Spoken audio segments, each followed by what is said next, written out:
Tiga. Udah. Assalamualaikum Assalamualaikum warahmatullahi wabarakatuh. Pada video kali ini, kami ingin mempresentasikan mengenai final project yang telah kami buat mengenai sistem basis data untuk toko bangunan yang bernama Toko Jaya Makmur.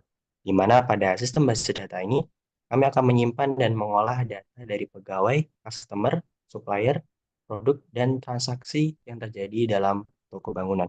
Next. Berikut merupakan identitas dari kami, di mana kami terdiri dari dua orang, yaitu ada Torik Ivan Anindar dengan NRP 5025221013 dan saya sendiri Luki Santoso dengan NRP 5025221050. Kemudian Next. saya akan menjelaskan tentang PDM yang ada pada database kami, di mana kami memiliki beberapa tabel sebagai berikut, yaitu terdapat tabel customer, membership, pegawai, transaksi penjualan, data produk, detail pembelian, transaksi pembelian, dan supplier. Pada customer di sini, seperti yang kita lihat, terdapat relationship one-to-one dengan membership dan terdapat beberapa relationship lainnya. Dan untuk data-data yang penting di sini terdapat pada customer, pegawai, lalu data produk, supplier, dan membership.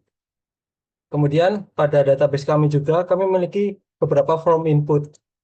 Yang pertama terdapat form input pegawai, di mana form input ini itu digunakan untuk menginput data-data pegawai yang ada atau dapat kita gunakan juga untuk mengecek data-data pegawai.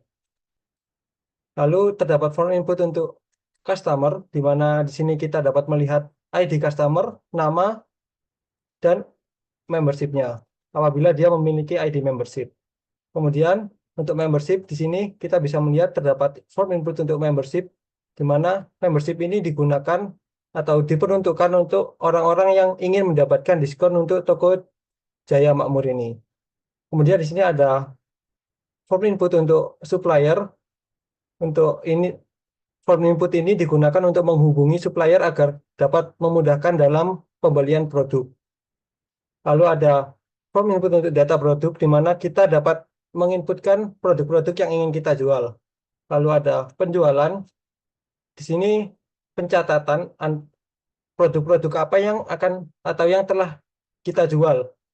Untuk itu, kita akan mencatat ID penjualan, tanggal transaksinya, lalu ID pegawai yang melayani, ID customer, dan produk-produk yang dia beli. Sebagai berikut contohnya. Lalu untuk form input pembelian, di sini terdapat ID pembelian, tanggal pembelian, ID supplier, dan produk-produk yang dibeli dari supplier tersebut. Untuk form input yang kami buat di sini sebagai contoh pada penjualan, di sini kita dapat melihat penjualan-penjualan yang pernah terjadi hingga penjualan terakhir yaitu pada TJ050, di mana pada form input ini kita juga dapat menambahkan record baru sebagai yang akan saya demokan sekarang. Sini kita akan membuat ID penjualan yang diawali dengan TJ051, lalu kita pilih tanggal yang kita inginkan. Misalnya kita menjual pada tanggal 20 Desember 2023, lalu pegawai yang melayani adalah Sari Indah dan customer yang melayani adalah Prima Sentosa, atau customer yang sedang membeli adalah Prima Sentosa. Lalu untuk ID yang ingin dibeli, di produk yang ingin dibeli bisa kita lihat di sini terdapat banyak dan kita tinggal memilih apa yang ingin dibeli dan secara otomatis akan keluar harga jualnya dan kita dapat memilih berapa jumlah yang ingin dia beli. Lalu kita dapat memilih banyak produk atau lebih dari satu produk.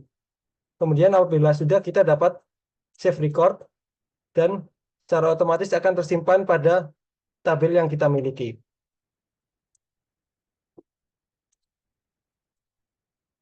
Mungkin lanjut ke dalam report. Baik, saya lanjutkan. Dalam report bisa dibuka. Nah, setelah kita mengetahui data-data dari customer, produk, dan transaksi yang terjadi dalam toko bangunan, kita dapat mengolah data menggunakan query, di mana dalam report ini adalah berisi data-data hasil olahan query untuk menunjukkan data-data yang diperlukan. Contoh seperti jumlah produk terjual, keuntungan per bulan, keuntungan per tanggal. Hasil dari data yang ada di report ini adalah hasil query yang sudah kami lakukan di bagian query. Mungkin bisa dibuka untuk query total penjualan per tanggal. Muhammad yang query, untuk query dulu. Oke. Untuk query di sini kami akan menunjukkan untuk query-nya sendiri bisa dibuka di SQL. Nah, SQL-nya kami menuliskan untuk query-nya untuk mengambil data dari tabel-tabel yang telah kami isikan datanya. Kemudian kita bisa lihat relationship-nya di desain. Nah, di sini kita menghubungkan dari transaksi penjualan, data produk, di mana di sini data penjualan untuk sebagai relation transaksi penjualan dan data produk, di mana hubungan dari transaksi penjualan dan data produknya adalah many to many, sehingga dibutuhkan data penjualan untuk menghubungkan antar kedua tabel ini.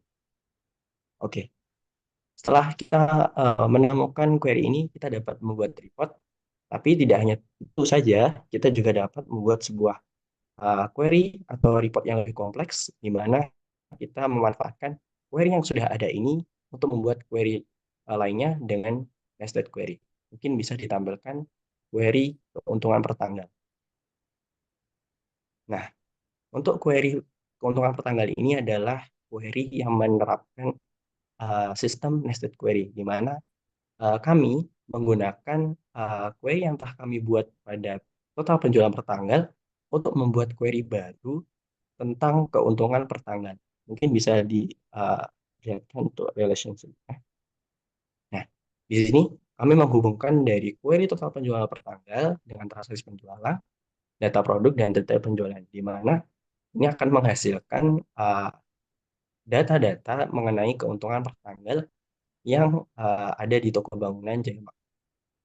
Mungkin bisa langsung diperlihatkan untuk reportnya.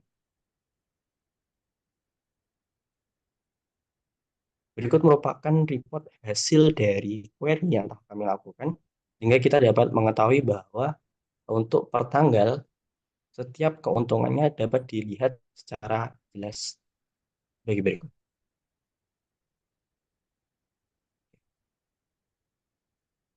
Next, mungkin sekian dari kami.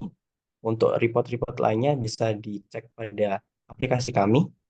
Total report yang telah kami buat ada sejumlah 15 query, di mana terdapat nested query juga seperti yang telah kami demokan. Sekian dari kami. Wassalamualaikum warahmatullahi wabarakatuh.